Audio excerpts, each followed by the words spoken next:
Hey, what's going on, everybody?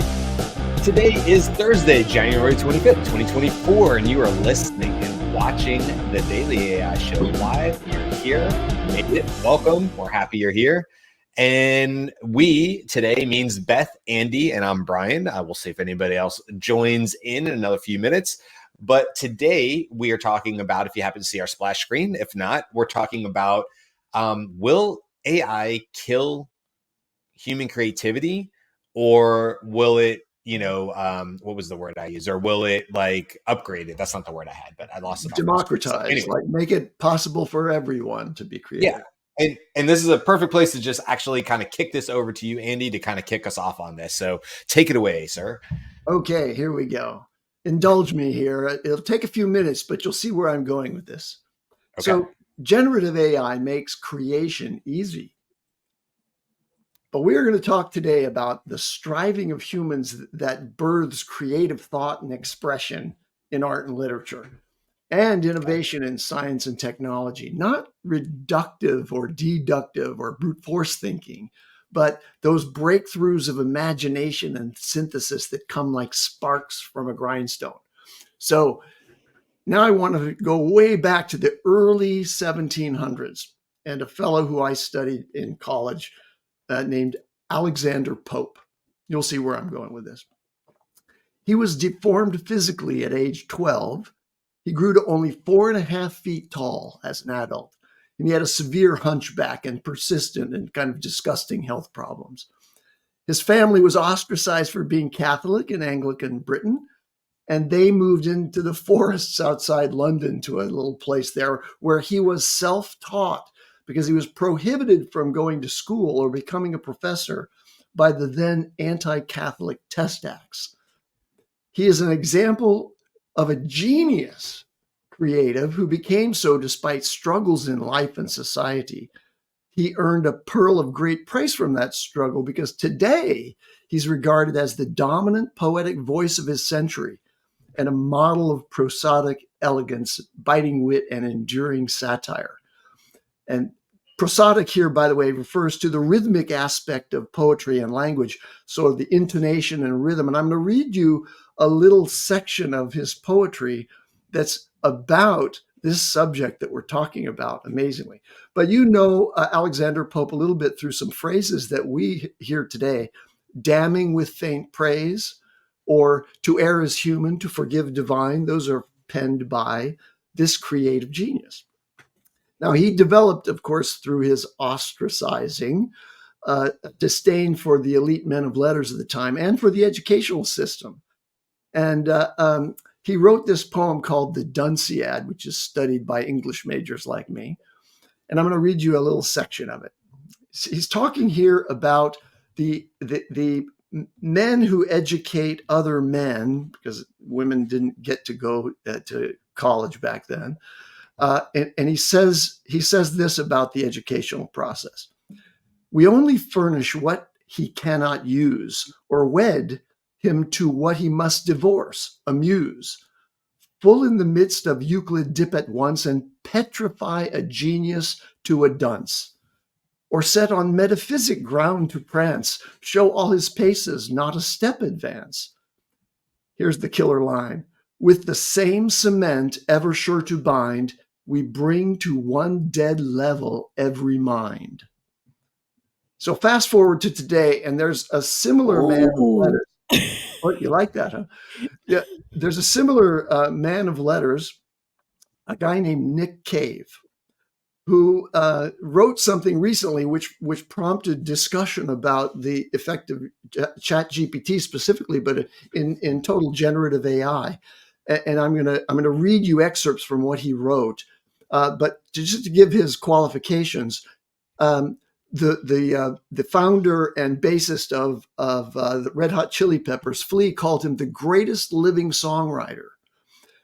He was ranked within the top 20 greatest lyricists by some major critic of that. Anyway, this guy is an incredible voice. And here's what he says about ChatGPT. Quoting: ChatGPT rejects any notion of creative struggle.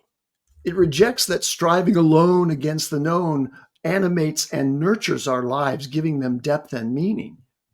ChatGPT is fast tracking the commodification of the creative spirit by mechanizing imagination. It renders our participation in the act of creation as valueless and unnecessary.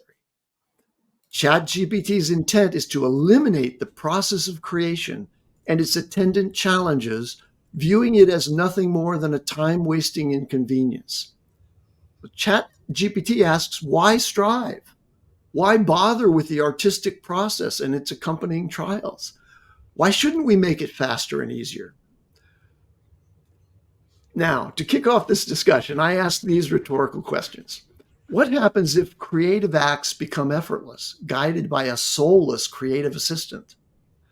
What if our children never need to struggle to create of their own will because they have access to a creator that is beyond their ken? Discuss. That was amazing. Great. First of all, I just want to say how cool that was. And by the way, you're getting props in the comments. Jen Schwartz said, Bo and Andy has entered the chat, and I'm so excited. And also, Daniel was early on, and he said, I think AI will help the creative process as an author and artist. I think that's a great point. I'm actually glad to see that, Daniel. Thank you. And I'll put Jen's up too, because she just had another one. She said, Jen also said, as an English major who is exploring the AI world kind of tentatively, I'm so here for these creative tie-ins. Ooh, this is going to be such a delicious episode. Jen, you're the best. We always appreciate you being here. And I agree. So my answer to that, Andy, but I wanted to give you props for having such a great intro to all this, is my first thought when I was listening to your quote from Nick Cave and what he was saying, I had heard that before, is how am I less creative if I'm simply using a tool? I feel that when I'm using an AI tool, that what it does is it opens up the door to places that I may not have had access to. It democratizes it. It takes down some of the walls around some of these areas. But I personally don't feel like I struggle less. I don't feel like it gives me the answers. I feel like I have a tool that helps me expand my thinking and my creativity, not limits it. That's my experience with it. But I would love to hear, Beth, you're super creative, right? With what you do with not only, you're just a creative in general, you're an artist. So what do you think in terms of like that and how you use it for Midjourney and the cool pieces that you create there with your art? So I would say that it's a very interesting take. I come at most things improvisationally. The more frustrating moments with Midjourney and with AI is when you're trying to control everything, because that is both a creative act to try to figure out how to do that, but also just an iterative, very frustrating experience. And that's not the way that I create. I create from a much more playful place. Um, and I think when we look at AI as a creative collaborator, it can expand our creativity. I also get, from the music standpoint, right? Like I do things artistically with Midjourney and these sorts of things. I've played with Suno, whatever that is, Mm-hmm. and some stuff, but it's just not at a level for me where it can be an effective creative partner. It's too like, of course, we're just doing this chord progression, or like, let's throw in a random one. Like, like that's not how that works. You have to like telegraph some stuff and do some interesting things. Um, so I also feel like it is like it can expand my creativity. But I get it. I in the places where I don't want to be creative and I just want to create something that is fine, Mm-hmm. right? Yeah. Give me a Fine. fine email Yeah. response to this Yeah. that says what I want, and I don't need it to be super creative. I love it, and it expands. It not only does it do that fine, but it also expands the time I have to be creative when it That's what I was going to ask. can Doesn't be. it by giving you back the most precious thing we have, which is time, to be creative in the ways you want to, because the reality is, like you said, sometimes I don't want to be creative. I just need a PowerPoint that's going to get the job done. And like, I don't need the best images and stuff. And I feel that, like, you know, it's a hindrance sometimes to work with people who are super creative and they're like, that's not the right photo. And I'm like, but it'll get the job done. It's 90% of the way there. And now we're fighting over the last 10% for creative differences. And that drives me nuts, because I'm a very much a, it's good enough, let's move on type thing. Mm-hmm. For work, you know, like, because in places where I don't need to be super creative, but then I feel like because I didn't have to spend time there, oh look, now I have time to go. Oh, got to point the wrong. It's always opposite, right? I have time to play that guitar back there, and I have time to sit down and just noodle and just be creative. But when I'm sitting with the guitar, what am I doing? I'm pulling from all my past experiences. It's derivative. I'm pulling from, you know, playing Dave Matthews Band as a kid, because he was huge back in my, and me and I had a buddy, and we were like, oh, to be able to play like Dave Matthews, which I cannot. But that would have been our goal of ours when I was like 16. I just wanted to play guitar like Dave Matthews Band. I wanted to go up and visit my brother at UGA. And I was pretty sure if I learned how to play guitar, all the girls were going to come running around. That didn't happen either, but that's why I just that was my reasoning for like picking up the guitar at 16 and learning to play. And I'm now 45, almost to be 46 next month, and I still enjoy playing guitar and being creative in that way.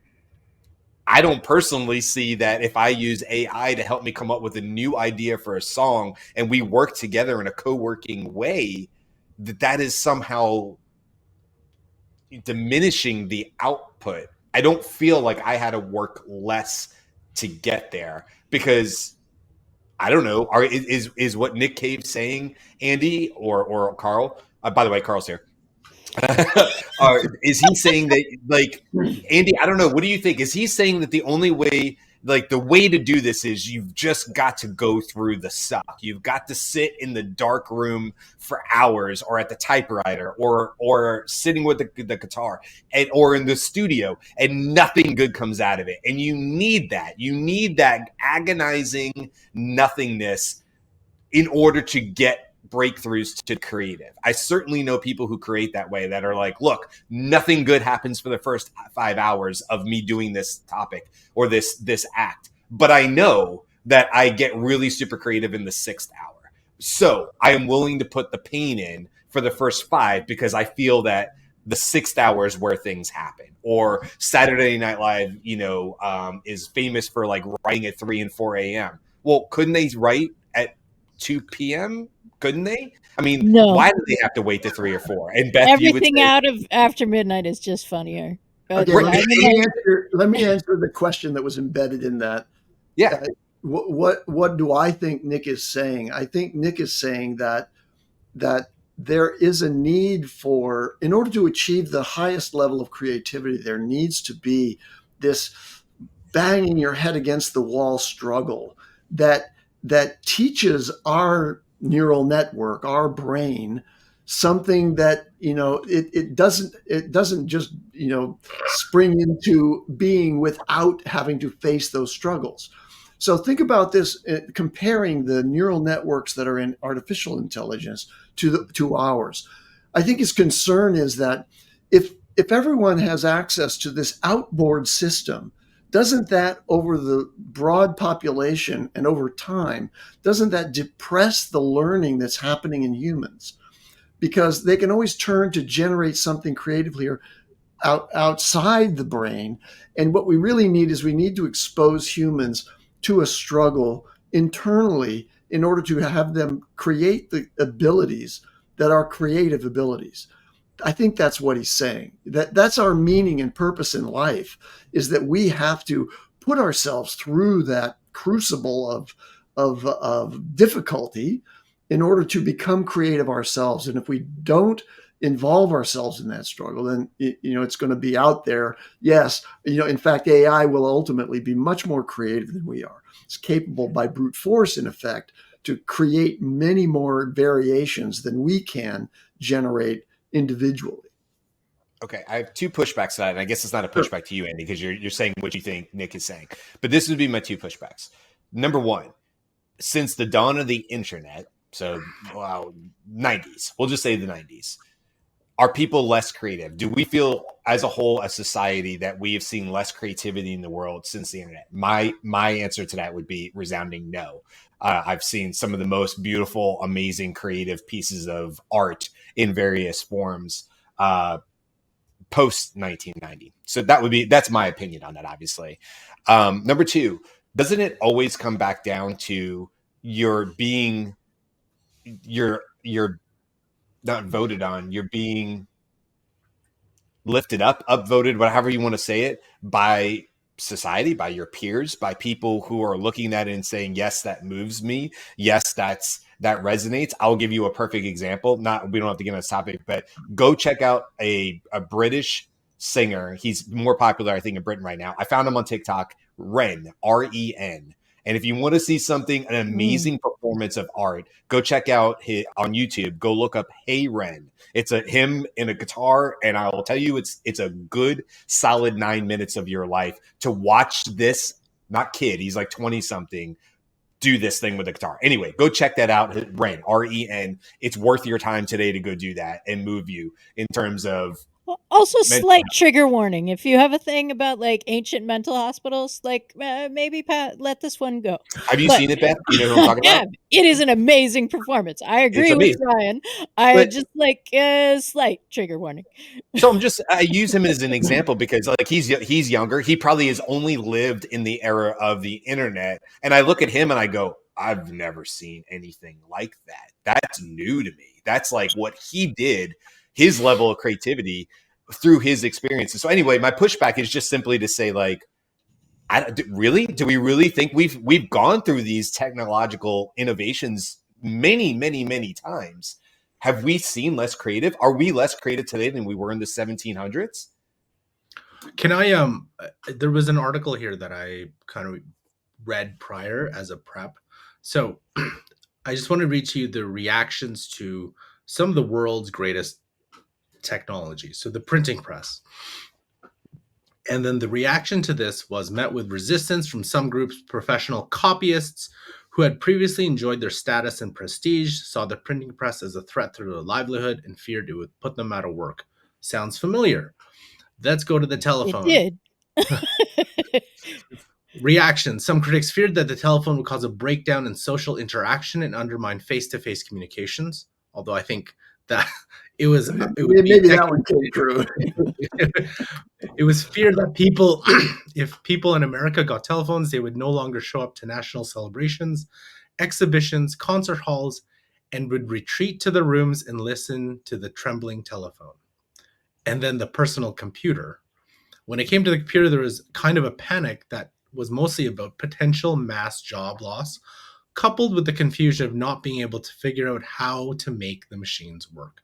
So when you talk about creativity, every single printing press, telephone, computer, guaranteed there would be headlines, there'd be op-eds or whatever it would be, people fearing that this thing would take over something, right?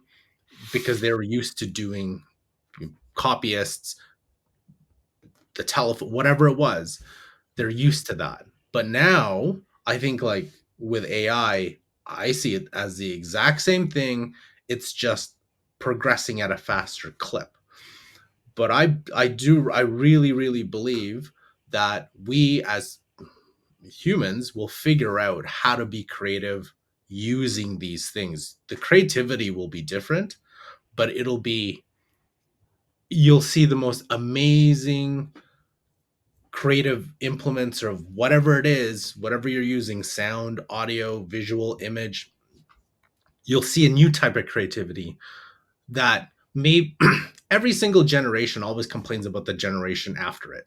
Well, they're soft.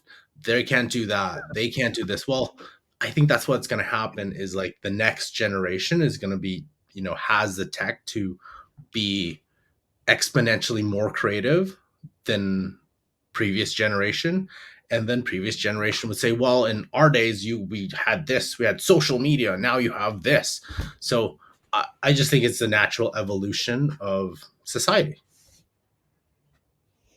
Yeah, I resonate with that. I mean, just to share my personal opinion about this, I think that AI is a tool set that does, eliminate for me to a large degree the long hours and difficult trainings that would have to be pursued in order to, like, for example, create a video.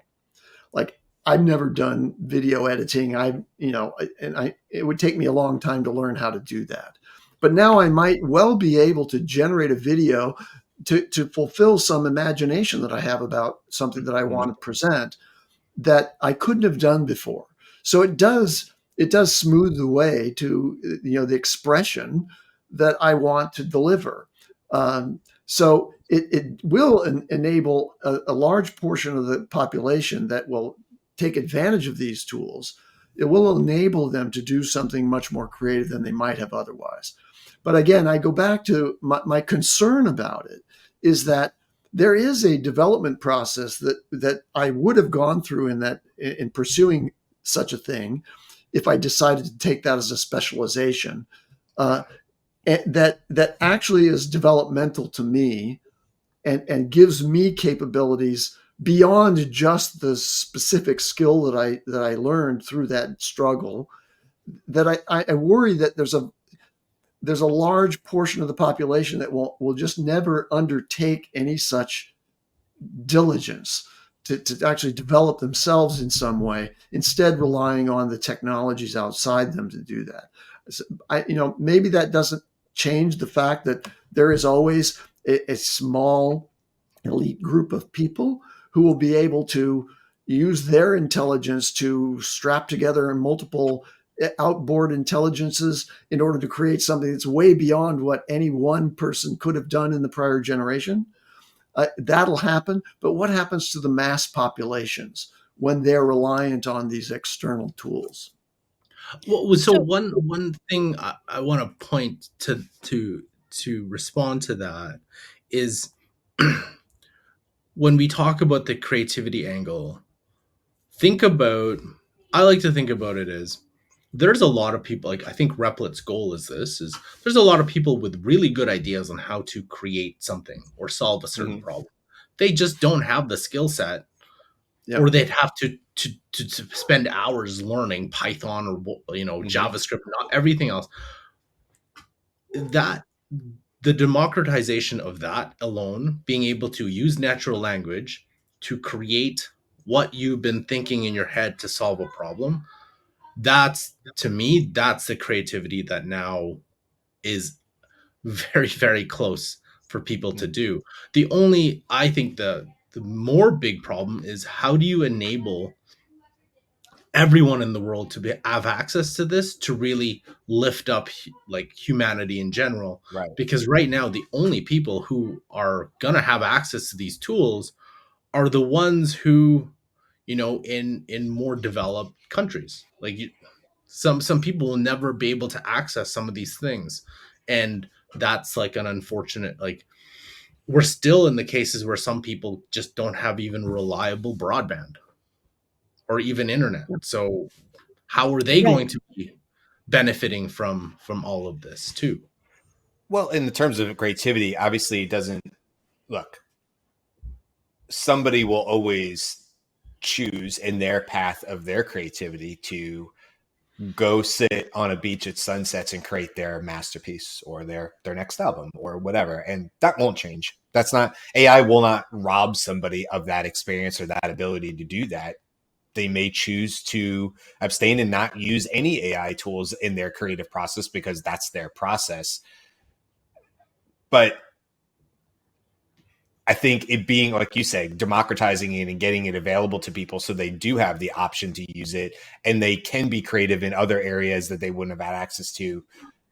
That to me is the real push here, is to make sure that more people have the opportunity to unlock. Because I think everybody is creative. What we're talking about is like AI won't make people creative. AI will unlock creativity that's already naturally within humans, and they don't have a reasonable outlet because of money, because of time, because of whatever. And I think there's AI tools that are going to take care of that. That's what I get excited about, I guess. But you're right, Karl. I mean, it comes back to access and making sure that we get this in the hands of everybody, because if only the rich, only people who happen to look like me around the world, right, have access to this, or only get access to this, well, then we really will suffer, because who wants all the creativity to come out of only people who look like me? I don't, so we need to get these tools in the hands of more people, more diversity, so that we can see the full effects of what it unlocks. Okay, so this is like an underlying thing for this conversation. I'm not trying to derail it. I just want to say that what we are not addressing is that creativity requires time, right? I And knew a you were going to say sense that. that creating something of meaning is valuable in what your current life circumstances are. And what AI potentially does is create a circumstance where a bunch of people are using a lot of time to meet their basic needs. Right. And so that's like, to Karl's point, how are we bringing broadband in, and how are we doing that to the person who's spending 18 hours a day to get water? Broadband, Right. not like, sure, like maybe a well before we do the broadband, right? Like Let's that do kind that of first. stuff. Yeah. And like, this is not an area I know a ton about. I'm just saying that the circumstances that that were happening when Nick Cave was putting all his like many hours in so that he sucked as a lyricist so that then he could get better at it. That is not necessarily what the new generations are being born into. So, an excellent point. And I was thinking literally at the same time about all the obstacles to my creativity that are the routine chores and daily requirements that I have to fulfill, that don't give me the time to do the things that I know I could do if I had the time to do them. And that is a pervasive problem. And it's related to this whole question of whether AI, through its enormous productivity, will accrue to the benefit of the masses rather than just to the elite few who own the sort of the capital pinnacle of where the money is going, from Right. this thing. Because they're going to want to have people to chop wood and carry water, not be able to be creative, just to keep them occupied.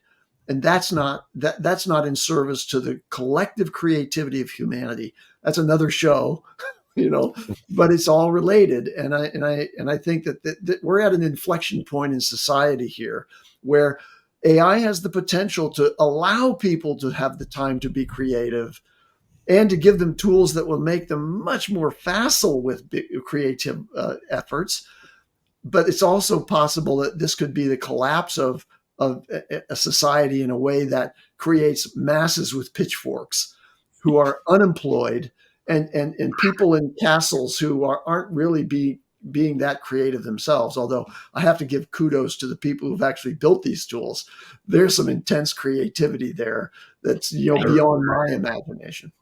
So one thing, Andy, and Brian, when you first started talking about you need 6 hours or whatever in the dark to Right. understand or whatever, the first thing I thought of, Aaron Rodgers, ayahuasca in the dark, just hanging out by himself and being an amazing quarterback. That's the first thing I thought of. And I was like, well, and I'm glad you brought up ayahuasca. I don't know much about it other than like the bare minimum on it, but like, it's a good point to bring. Like, everybody, you want to talk about AI and it's like, well, you need to go through the suck or whatever. And it's like, yeah, also people have been using mind altering drugs forever to be creative and unlock their creative process. And I'm not here to judge it. I'm just saying, like, maybe we could, that's a part of it when you talk about creativity, because it's not like we're saying, well, only me and my experiences too, because there's many obviously ways that people have used tools, if you will, whether it's drugs or it's other tools to aid in their creativity or unlock certain things of it.